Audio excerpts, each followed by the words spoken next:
I posted a reaction about a week ago that covered the first half of Counsel Gray's video, where she used her keen Clarence Darrow insights to show that Hunter Metcalf should be tried for the murder of his brother, even though Hunter did nothing to anyone in the fight.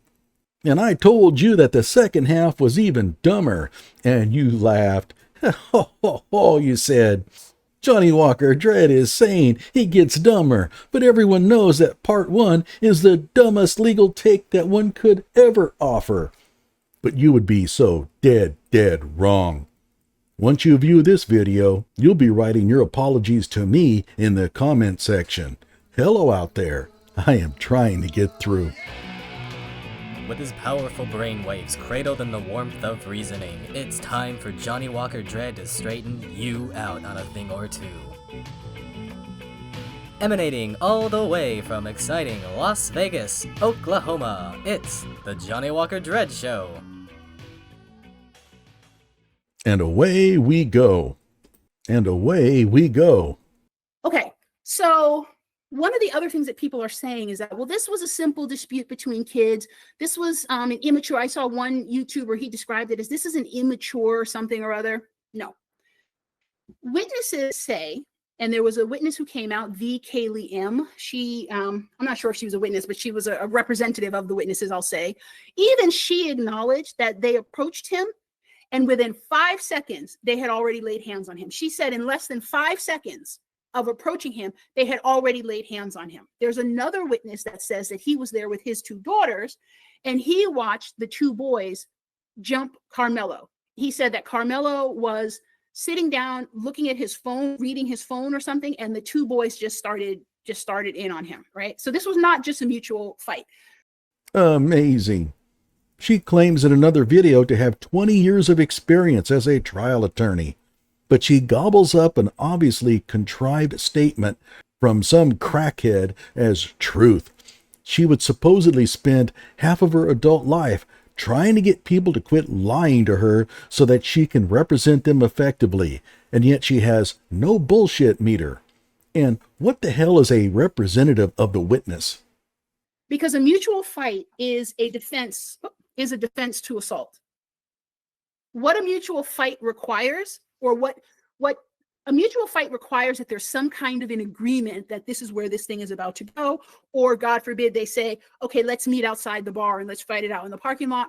And then one guy ends up getting the better of the other guy. He can't then scream that he was assaulted because he agreed to meet in the parking lot and have the fight, right? The fact that it was unexpected, right? And both witnesses say, the girl said, Austin's friend, she said that within 5 minutes, her name is V. Kaylee M. She said within 5 seconds, they had already started touching this kid or punching him or pushing him or whatever they did. The other guy said that he was not paying attention. He was reading his phone and he was jumped, right? So this was an unexpected attack based on those two statements. This was an unexpected attack on Karmelo. 5 seconds can be a pretty long time in a conflict. And who's to say that it wasn't more like 10 seconds? Who really thinks that people don't end up with a distorted understanding of time when retelling events? So there was no mutual combat. Now, also, and we're going to get to this, a surprise attack is one justification for self-defense. You can't do a blitz attack and then expect that person to have perfect clarity and be able to perfectly assess what's going on. That's what a blitz attack does, right? 5 seconds sounds like a blitz attack. Not on this planet. 5 seconds is plenty of time for someone to recognize that a conflict is coming. Let's do this. I turn around and I see Austin. Okay, here we go.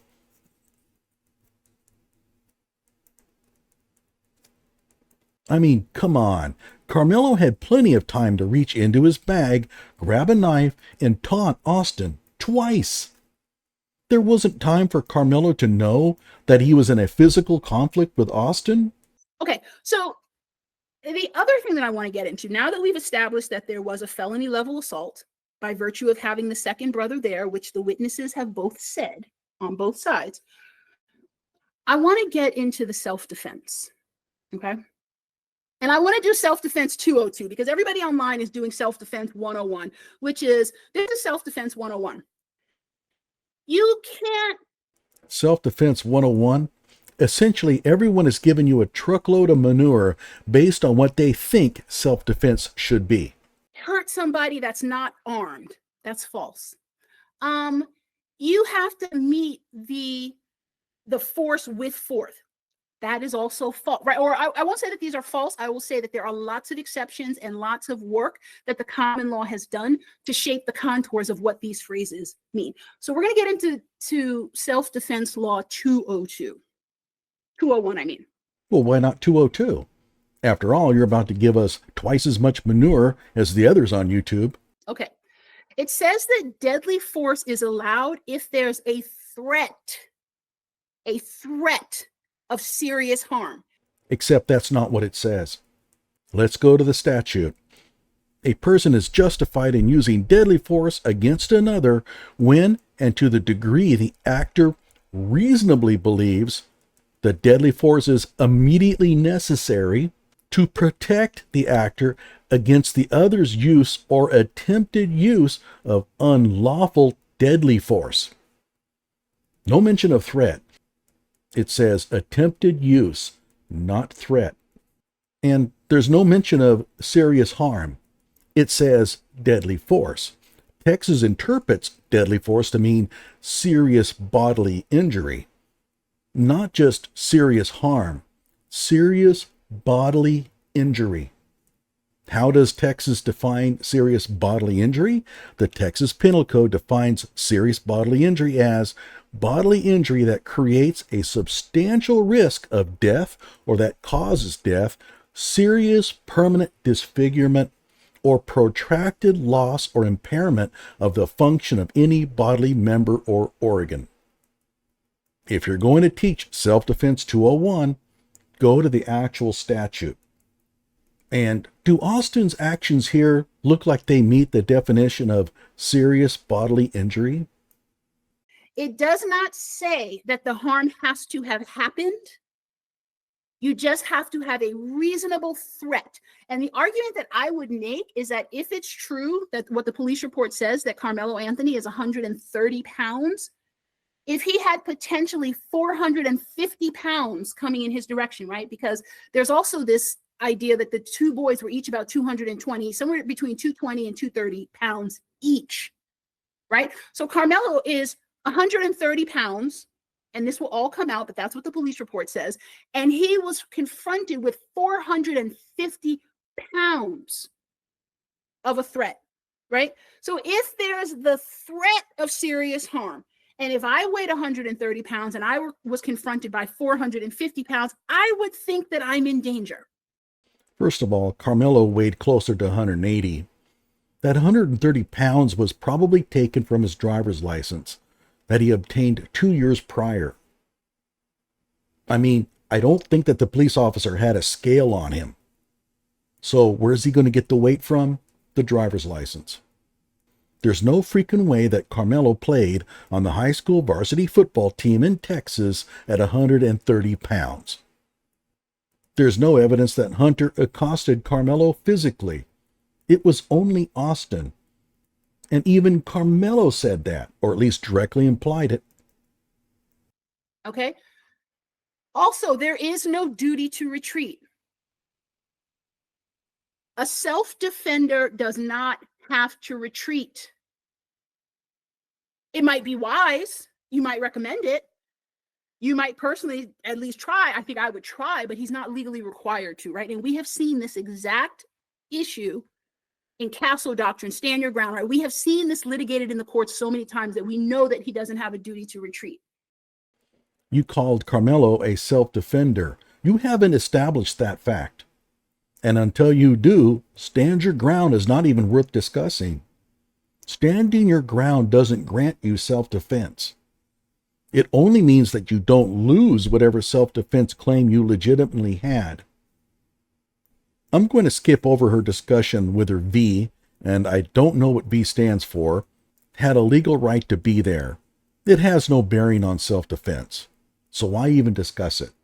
Okay, so the next thing is, and V means the victim in this case, right? The victim. Wait, how is Karmelo the victim? I fully believe that no one should be called a victim. because that implies one of them committed a crime, and we do have a presumption of innocence in this country. But if we're going to call anyone a victim, it sure as hell isn't Karmelo. To warn them before acting. So a lot has been made about what Karmelo meant when he said, touch me and see what happens. Some people say it was a warning. Some people say it was a provocation. It can't have been a provocation in an incident that was initiated by the other people. It was a warning. It was a warning. No one is going to buy the argument that Karmelo didn't taunt Austin with his statement, touch me and see what happens. But beyond that, where is she getting this claim that you can't provoke someone that has initiated a conflict? Where in the hell in Texas statutes or case law does it say that? And that makes no sense at all. Has she not ever heard of the term escalation? By this token, every cop who shoots an unruly suspect can claim self-defense. He started the conflict by not complying with my orders, so I couldn't have provoked him. By the way, issuing a warning does not grant you self-defense. I warned him doesn't mean you get to shoot him, especially if you use a gun hidden from him. He had no way of knowing his life was in danger because you hid that fact from him, and that is exactly what Karmelo did. If you keep doing this, something is going to happen in response. And that is exactly what happened. But they had already initiated the thing that he was responding to. Okay. And then the other thing, and this is important, right? Because some people say, oh, it was just a shove. No, he just grabbed his backpack. No, he just did this. No. Self-defense, right? The perception of a serious harm can exist even before the first punch.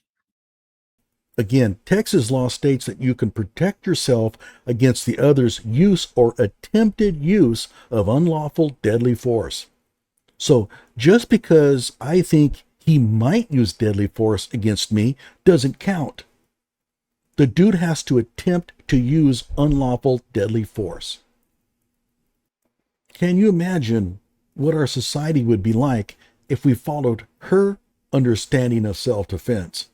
You know, he looked at me funny like he's pretty big. Man, I was scared, so I just shot him. I mean, he could have attacked me. I kind of felt like he might, so I just shot him. So there is nothing here that waives the right to self-defense. We've already established that he was the victim of a felony assault. Yeah, go to part 1 of my video where I go over her claim. It's a real doozy. We've already established that there were 2 actors on one based on not what Hunter said, but what the witnesses said, even Austin's witness, right? The witness that said that they both touched Karmelo also called herself a good friend of Austin. Karmelo told the police that Austin laid a hand on him, touched him. He never mentioned a second assailant. Sorry, but those are Karmelo's own words. So to say that Hunter's involvement is unquestioned is loco. And the police report contains statements from other witnesses who said that it was only Austin who touched Karmelo. Hunter can still be charged. Just because he hasn't been charged yet doesn't mean that he cannot be charged. And the fact that Karmelo's bail was reduced today could show that more has come out that reduced the likelihood of a full-on sentence or a full conviction. She can't be a trial lawyer. The judge isn't going to hear evidence from the defense when setting bail, and she's certainly not going to reduce bail because she thinks that the accused might not be guilty. The judge is going to assess the prosecutor's claim prima facie, which means that she will assume that the claims of the prosecutor are accurate. I, for one, have no problem with the judge reducing Karmelo's bail. It wasn't lowered to some absurd amount. It should be enough to ensure that Karmelo shows up at trial. And that's all bail is supposed to do. That oftentimes when judges reduce sentences, it's because there's more clarity about what actually happened in the event. Okay, so I want to draw something else to your attention. How easily it can be found that two people agree to act in concert. Okay, so he acted jointly with Austin. Now let me back up and say this. This is how I would make out the case in court if these So if you were a lawyer, you would want to do the opposite. things turned out to be true. If these witness statements become corroborated, the police reports that everybody read, they also are not corroborated, right? I think we read the reports of maybe, I don't know, 4 to 6 officers in that one police report. All of that stuff is hearsay, and it's hearsay within hearsay. But the detectives, after that sort of initial set of police reports, right, because they're writing their reports about what happened on the scene. After that, the next step in the process is that detectives go out and figure out what actually happened, and they corroborate things and things like that. So I am spelling out, if these things come to be true, this case is still available. This charge is still available. So let's just make up statements, then say that if these things are true, Hunter's in a lot of trouble. Okay, 2 can play this game. You know, if it turns out that Karmelo said, man, I can't wait to plunge my knife into some cracker, he could be in a lot of trouble. Notice that she doesn't do that, though. She only makes up crap about the Metcalfs. Okay, so how does the agreement come about? Okay, because part of the felony murder is that these two acted jointly, that there was some agreement to do a thing. Not just that 2 people were doing 2 separate things simultaneously. That is not the agreement that's required. The agreement that's required is that these 2 people or 3 people or this group or gang or whatever it is, that they had one shared mission. Okay, so something as simple as, all right, man, I got your back. That's agreement. Now, the law and the case law have also shown that the agreement doesn't have to be spoken out loud. It can be tacit. It can tacit meaning unspoken, or understood, right? It can be based on the pattern of the people, that when we do things like this, we're in it together, right? 2 twin brothers who grew up defending each other, absolutely, there's a tacit agreement that if one of us is in it, we're all in it. Yeah, you're not sending a kid to prison based on, well, they do everything together, so they probably agreed to attack Karmelo together. Sure, you can convict on a tacit agreement, but you'd need a far stronger nexus between their past cooperation and the current event. Like they always teamed up in the past to violently assault others. Then you might be able to say that even though they didn't explicitly agree to join in the assault, they in all likelihood agreed to conspire in the assault. However, my gut feeling is that this tacit agreement she's talking about probably refers to civil law. Proof beyond reasonable doubt isn't going to be met with a tacit agreement. Okay, so I got your back, brother, spoken or unspoken, leads to the agreement required for felony murder. Or something as simple as, come on, let's go get him out of here. And then the 2 of them walk over and start this altercation, right? So the law of parties, right? When there's a party of people doing a thing, they have joint liability for the consequences of the thing. And as I said earlier, it doesn't matter who caused the fatal wound. Now, this is the interesting part. Remember the example I gave you in the beginning. It doesn't matter whether the slain person was one of the attackers, right? One of the group, or if it was the victim. It doesn't matter who died, and it doesn't matter who killed them. As I explained in my previous video, she badly mangled Texas's felony murder law to make that claim. In fact, the felony murder law she cited explicitly only refers to the one committing the fatal attack. She was relying on what she thought Texas's felony murder law stated, based on how other states define felony murder. Reading the statutes, it's a good idea. The victim could kill one of the attackers, or one of the attackers could kill the victim. It doesn't matter.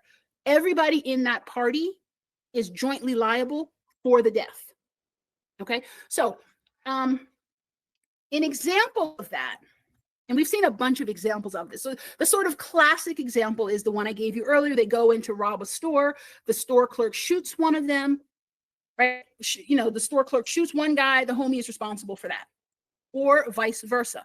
They both go in to rob a store. The other guy shoots the store clerk. They're both liable for that murder. Another place that you may have seen this is two guys steal a car and they get into a police chase and the driver crashes the car and his passenger dies. The driver is not just guilty of stealing the car and outrunning the police and all that, running red lights, but is also, right, the driver is also liable for the death of his girlfriend or the death of his homie in the passenger seat. Notice that those examples bear no resemblance to anything that happened between Karmelo, Austin, and Hunter. To apply the felony murder law, Austin's assault would have to be a felony. But all Austin did was shove him at most. Where's the felony?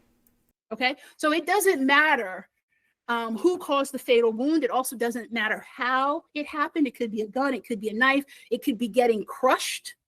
It could be dying in a car crash. It doesn't matter. Okay, so I have basically just made out felony murder. It was a joint felony, right? The presence of the second brother aggravated a simple assault into a felony assault. The death happened during the attack. Austin was killed. Self-defense still stands because it hasn't been removed based on what we just walked through. So that makes it murder, even if it was unintended. If you're studying to be a lawyer, expunge your brain of anything you see on the screen. So for that reason, Hunter Metcalf, if these facts continue to unfold the way they are unfolding, this kid is liable for the murder of his own brother. Okay, so now in addition to the felony murder that I just made out, there is another enhancing doctrine called the EOCA doctrine, engaging in organized criminal activity. This is a doozy because... You have got to be kidding me. Guys, I really didn't think it could get this dumb. But I forgot the Rashad Ritchie rule. It can always get this dumb. What this statute says is that if a felony is committed as a part of a combination. Now, the statute defines combination as 3 or more, etc., but the common law has repeatedly defined it as 2 or more. Who gives a flying shit how the common law defines it? Texas doesn't have to abide the common law. It has its own statutes. The 10th Amendment to the Constitution provides for states to establish their own systems of laws. They're not bound by the common law if they have decided to enact statutes that suggest otherwise. For example, the common law says that the defense must prove self-defense by a preponderance of the evidence. Texas passed a law that says that the prosecution must disprove self-defense beyond all reasonable doubt. Guess which one the judge is going to use? How can she be a lawyer? And yes, 71.02 requires that the boys engaged in a combination to collaborate, where a combination is 3 or more. It's right here. The comment section is right below the video. That's where you can write your apologies. And it says they don't have to be in an organized gang, right? Like they don't have to be, MS-13 or Crips or Bloods or, whatever the gangs are. They don't both have to be in that. The fact that 2 people acted in concert is enough to activate this enhancement on the behavior, right? So this is a sentencing enhancement. It also can serve as an alternate predicate felony. I'm not going to get into that, but this is sort of the second path to get to liability for Hunter. And again, to get to liability for Hunter. In other words, we are deliberately trying to get Hunter convicted. She admitted it. This is our path to getting him convicted. I thought that you were supposed to seek the truth and abide by a fair system of justice. But no, she just wants Hunter convicted. The law is not a sword. The law is a shield. It's designed to protect us, not to use as a weapon to go after people. Although Trump would probably disagree. And no, please don't go off on Trump in the comment section. Why did I even bring him up? Oh, I hate it when I do that. And the twins acted in concert. Remember when I said earlier that it's not enough that they did two things simultaneously?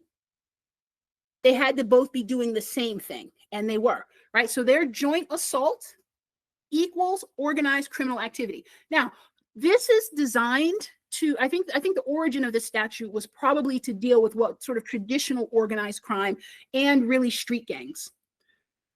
However, the use of it has extended outside of that, and I believe that it could have applicability in this situation. We will see. Not in a million years. First of all, you have that problem with the definition of organized crime. There's only two, not three. That kind of makes it hard. You knew damn well that three were required, but you dredged up the common law because you were just trying to find some way to convict Hunter. There's no attempt at honesty in your video. You're a propagandist. This statute wasn't designed to snare a couple of 17-year-olds who confronted another teenager and one of them got a bit aggressive and compelled their foe to stab one of them. This is an organized crime statute. It's designed to go after groups of criminals who plot crimes. Okay, so to me, that is the path to felony murder for Hunter. If the facts continue to unfold the way it's looking like they're going to unfold, then Hunter could be in serious trouble. Now, let me say this. Felony murder falls apart if two things don't hold up. If the simple assault does not get aggravated to a felony, because felony murder only attaches when the underlying act was a felony. Yeah, good luck with that. No one's description of what Hunter did would make it a felony. Let's say he were to get charged with this, right? And based on what I saw of the prosecutor today, it's not likely that he's going to get charged with this. But let's say he does get charged with this. Those would be his two outs. The first one would be, this was a simple assault, not a felony assault, and the presence of another person does not equate to a force multiplier. I don't think that's going to work. The second way that Hunter would escape this is if the self-defense falls apart. And I don't see how he's going to make that fall apart, because you also have to remember that self-defense is made out in the eyes of the reasonable eyes of the victim. Yeah, whatever. I'll stake my life savings on Hunter never getting charged for the murder of his brother. And I'll even give you 10-to-1 odds. It's beyond stupid and frankly a bit cruel to point the blame at Hunter. The kid saw his brother get stabbed to death right in front of him. And you have the nerve to try and pin the blame on him? And why? Because Karmelo is black. And so are you. And Austin is white. Ooh. That's why. There's no other explanation for why anyone would dropkick Texas law into an alternative universe to convict some hapless kid. Do you have any morals at all? Counsel Gray, you are an evil person. Just evil. Like my video and subscribe to my channel.